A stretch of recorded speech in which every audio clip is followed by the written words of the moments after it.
What's up, guys? So I managed to get the new Eric Cantona in 100 coins. So today I'm going to do a player review and let you know if, based on my experience with this Eric Cantona, if the pack is worth opening with your coins. So I've already played 24 games with this guy. He's got 22 goals and 8 assists in those matches. However, in my very first game, I got 7 goals and 2 assists with him. So obviously I came up against a low-rated opponent in the event. So the goals to game record is kind of swayed by that. So if we take off that very first match, he has 23 games, 15 goals, and 6 assists. So still a decent return, but not as out of this world as it might seem without knowing that kind of context. But he was a very good player. Like, you see this goal here, even my opponent watched the replay. I don't know why, but like the shot kind of dipped at the end. It was kind of insane. This one here, I haven't seen that animation really. I think it happened twice with Cantona throughout the games I played with him, where he kind of on a swivel hits it. Nice little heel trick there, by the way. He also has heel trick, which is why I recommend heel trick on strikers for those type of passes. Playmaking from deep here, very strong. You can kind of do it all. But back to the kind of crazy finishes. I don't know if it's him being really good or if it's a first week boost. So first week boost is something that I used to talk about in a lot of my reviews, but I feel like I actually haven't mentioned it in a while. Essentially, it's a theory among the community that players in the first week, the new epics, just are better. They have a bit of a boost. Like that dribble there, it's kind of glitchy in a way. I felt like I felt Cantona kind of drift by the defender really quickly. It could be momentum dribbling though, or it could be first week boost, so I can't be for certain. But for the shooting, this guy had 95 finishing on my build. I'll show you the build in a few moments. 95 finishing, 94 kicking power. So, you know, you could say, yeah, it kind of makes sense that these goals are going in. But I don't know, I've used other players with high, like Messi, the 2015 Messi. I'm not going to say the 2015 Messi is bad dribbler. He is a very good dribbler, or sorry, finisher rather. He is probably a better finisher than this Cantona based on the stats, but it's the specific kind of animations. Like if we pull up that clip again, you can see while it's definitely an area that 2015 Messi can score from, there's a little dip at the end, and I feel like it's the game kind of calculating, no, this is going to go in no matter what, and I think it might be first week boost. So just keep that in mind while you're watching these clips. But outside of that, his dribbling was very amazing. Kind of these clips here are the kind of dribbling clips to show like that's not that even isn't momentum dribbling, I don't think, because maybe the last couple dribbles were, because momentum dribbling only activates in the final third. I think that was a mix of his really good dribbling stats, okay balance, and quite good physical contact. And here's another clip of his physical contact. See the way I play the pass into him? He really shouldn't get on the end of it, and he muscles off Cafu. Like, my opponent watched the replay of that goal, which is very rare. And it happened a couple of times while using this Cantona that my opponent watched the replay. Glitchy things were happening essentially.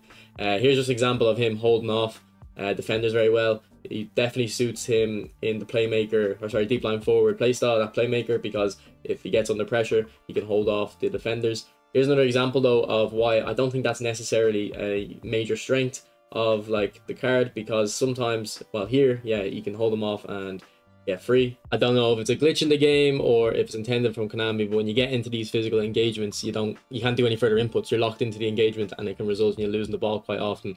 I obviously talked about that a lot more in depth in my review that I uploaded a couple of days ago. That's obviously not a criticism of the card itself. Cantona is more criticism of physical players, so it's just something to keep in mind about physical players in this game. His clips here now are his left foot. He scored quite a lot of goals with his left foot, but they were that kind of meta cut across first time shot, so I'd expect him to do it. Even a player like Baggio, not that he's poor or anything, but Baggio would score them as well.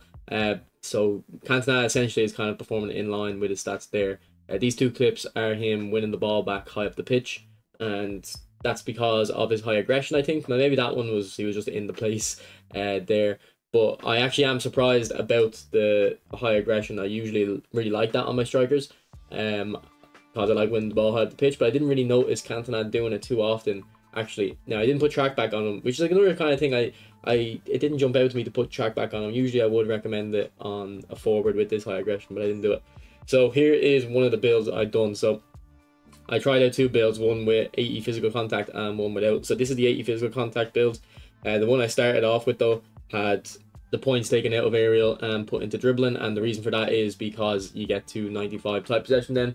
95 is like a threshold I kind of aim for on dribbling if I want an elite dribbler. If I had to pick a build, I probably would go for the physical contact one, but I really didn't notice much difference between the builds. Like I thought maybe if I go to 80 physical contact, I would notice more, you know, physical from him. But I do feel like I had an idea that it didn't matter really what this guy's physical contact was going to be. it's just his player build, his player ID. He's going to be able to hold off defenders quite well. Here are the skills I put on. I would recommend all of them except for one. I didn't recommend aerial superiority on Cantona, and the reason for that was because one of my favorite players in eFootball 24 was this World Cup Messi, and he's a deep line forward. And what I noticed, especially in eFootball 24, was that you would drop deep and I could play a lofted pass into him. And because he's a deep line forward, the defender didn't follow him. Sheriff Schenkel, thank you for the firm request. Because he was a deep line forward and dropped deep, it didn't matter if he had aerial superiority or not because there was no defender contesting him. I did feel that kind of applied with Cantona a little bit, but there was a few more times where I did notice that, oh, if I actually had aerial superiority here, I think I would have won that, win that out ball and continue the counter attack. So I would consider that instead of long range curler. And I think you've seen from the clips, I didn't score a single long range curler with him. I did try one or two knock on finesses. Not that I would have expected those ones to go in, but they didn't. So I don't think long range curler is still a bad idea though, because he has got the perfect kind of stats for it. He's got the really high finishing, the really high kicking power, and the really high curl. So I don't think it's a major mistake. Maybe I need more time. Actually, to be fair, when I did play him though, I played him mostly here because I had right foot strikers. So the long range curler is going to activate more if I play him in this position or this position. But I'd say more centre forward because he's a deep line forward. He'll drop about here, and that's kind of prime long range curler territory for a right footed centre forward there. But yeah, overall a very good card. I did want to mention something about Michael Owen actually. So in the training guide I uploaded for Cantona and Michael Owen the other day, I touched on this idea, but I didn't actually explain myself properly. I didn't give a build recommendation for the new Michael Owen that looks something like this with the high dribbling, and the reason for that is because I have this other Michael Owen version, and he's a card that always kind of underperformed for me, and it's because I gave him high dribbling and I wanted to play him like that type of player, like a Saviola. Basically, I wanted this guy to be Saviola with very high weak foot, because that was the one criticism I had of Saviola. But I could never really get on well with him. You can see his goals to game record isn't great. Now he is coming off the bench mostly because I have super sub on him. But when I changed to this build with 95 finishing, I felt Michael Owen became a lot better of a player. So that's why when I went to this new Michael Owen, I also didn't want to give the high dribbling build, because whenever I used the high dribbling build on this one, I struggled. So I kind of still stand by that, but there is one nuance that I probably missed. Look at this Michael Owen's kicking power, it's only 81, but even on the new one, if you give him the high dribbling stats, he gets 88 kicking power. So I still have a feeling 95 finishing build is what you're going to need to do or want to do, but the kicking power here might compensate for that lower finishing. Also though, this Michael Owen has 91 speed and 97 acceleration. This one has more speed, so this one should be the better pure dribbler. And the thing with this Michael Owen was, even when I lowered his finishing to give him better dribbler, obviously his finish was a bit worse, but I didn't feel like his dribbling improved majorly. I don't know if that's going to be the case here. This one has 93 balance and my one has 85 balance, so maybe it could compensate. But then again, you could go the other way and say, well, this high balance, if you just don't give him the dribbling, the high balance will compensate anyway and you'll get it. So sorry, this is a Cantona review and I'm talking about Michael Owen, but that's just something because a couple of people did ask me that question and I wanted to clarify that.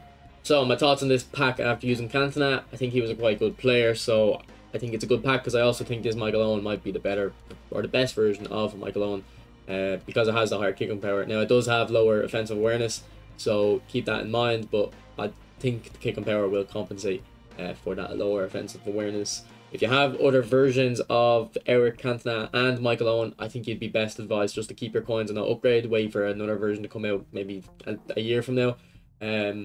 If you don't have either of them, I do think it is a good pack to spend your coins on. I think it's good value for money. You're getting two elite tier strikers. One's a deep line forward to come short and support the link up. One's a goal poacher to get in behind. Thomas Rosicky, I don't think there's anything special about this guy. I could be wrong, could use him and be the best player ever, but stats wise, he just doesn't look anything special. So if you are going for this pack, I wouldn't really worry about Rosicky. Maybe you're an Arsenal fan and you really want Rosicky, but you probably don't want Cantona or Owen in that situation.